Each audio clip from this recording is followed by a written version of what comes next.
Hello guys, ലാലേട്ടൻ alpha beta 90s 80s 2K kids എല്ലാവരെയും ഇപ്പോൾ ഒരുപോലെ തിയേറ്ററിൽ കയറ്റിക്കൊണ്ടിരിക്കുന്ന ചിത്രം ചോട്ടാ മുംബൈ റീ റിലീസ് ചിത്രമാണ്. അതായത് 2025 തിയേറ്ററിനെ പഞ്ഞി കിട്ടുകൊണ്ടാണ് രണ്ട് ചിത്രങ്ങൾ തിയേറ്ററിലേക്ക് എത്തിയത്. ഒന്ന് എമ്പുരാനും രണ്ടാമത്തെ തുടരും.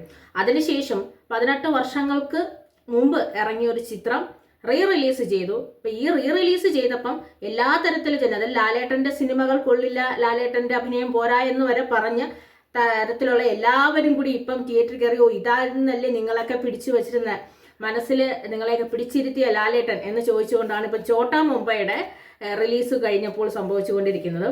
2024 ഇറങ്ങിയ രണ്ട് ചിത്രങ്ങൾ, ഒന്ന് ബറോസും പിന്നെ ഒന്ന് വലക്കോട്ടെ വാലിബനും, അത്രയും അവർ വിചാരിച്ച തരത്തിൽ, നമ്മളും വിചാരിച്ച തരത്തിൽ തിയേറ്ററിൽ വിജയിക്കാനും പ്രേക്ഷകർക്ക് അത്ര ഇഷ്ടപ്പെടുന്ന തരത്തിലോട്ടല്ല ആ ചിത്രം പോയത്. ഇത് തിയേറ്ററിൽ വർക്കായില്ല.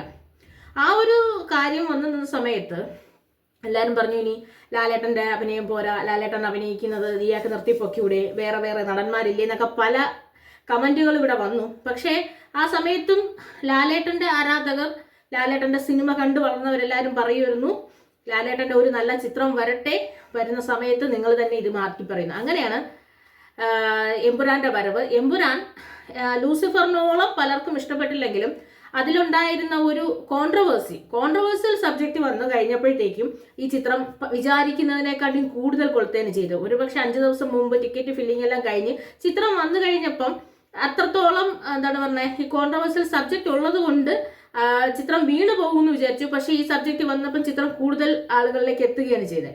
അത് കഴിഞ്ഞ് നമുക്കറിയാം തുടരും പിന്നെ മലയാളത്തിലെ മോഹൻലാലിൻ തുടരും എന്ന് തെളിയിച്ച് മലയാളത്തിലെ അല്ലെങ്കിൽ സിനിമയിലെ സ്ലീപ്പർ സെൽസ്, മോഹൻലാലിന്റെ സ്ലീപ്പർ സെൽസിനെയൊക്കെ ഉണർത്തിക്കൊണ്ട് വിജയം എന്ന് പറഞ്ഞാൽ പറയാൻ പറ്റാത്ത അത്രയും അധികം വിജയം നേടിയ സിനിമയാണ് തുടരും.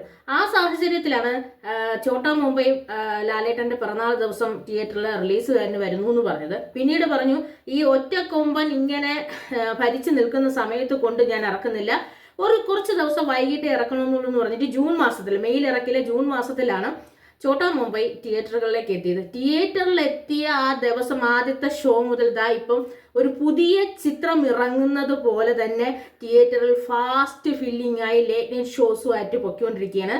അതാണ് പറയുന്നത്, മലയാളത്തിലെ സിനിമകളുടെ എല്ലാതരം പ്രേക്ഷകരും അല്ലെങ്കിൽ ലാലേട്ടന്റെ ചിത്രം, പഴയ ചിത്രങ്ങളൊന്നും തിയേറ്ററിൽ കണ്ടവരും കാണാത്തവരുമായ എല്ലാവരും, അതായത് പ്രത്യേകിച്ച് ഇപ്പം തിയേറ്ററിൽ ഇടിച്ച് കയറുന്നത് ഒരു കാലത്ത് ലാലേട്ടനെ കുറ്റം പറഞ്ഞുകൊണ്ടിരുന്ന 2K കിഡ്സ് ആണ്.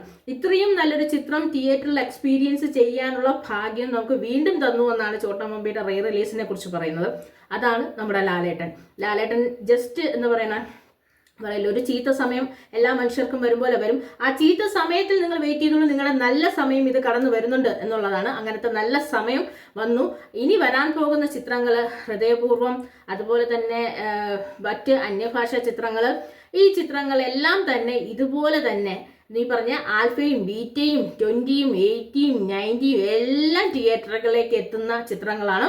ഇപ്പം നമ്മുടെ മലയാളത്തിൽ ഒരു നടനുണ്ട്, നടൻ മോഹൻലാൽ മലയാളത്തിൽ തുടരും എന്നുള്ളത് എന്തുകൊണ്ടാണ് ഇപ്പോൾ പറഞ്ഞു, അതിൻ്റെ ഒരു തെളിവാണ്. ആ നല്ലൊരു ചിത്രത്തിൻ്റെ വരവേൽപ്പാണ് ഇപ്പോൾ നടക്കുന്നത്. റീ റിലീസിനാണ് ഇത്രയും ഫാസ്റ്റ് ഫില്ലിംഗ് നടന്നുകൊണ്ടിരിക്കുന്നത്. മലയാളത്തിൽ മോഹൻലാൽ തുടരും.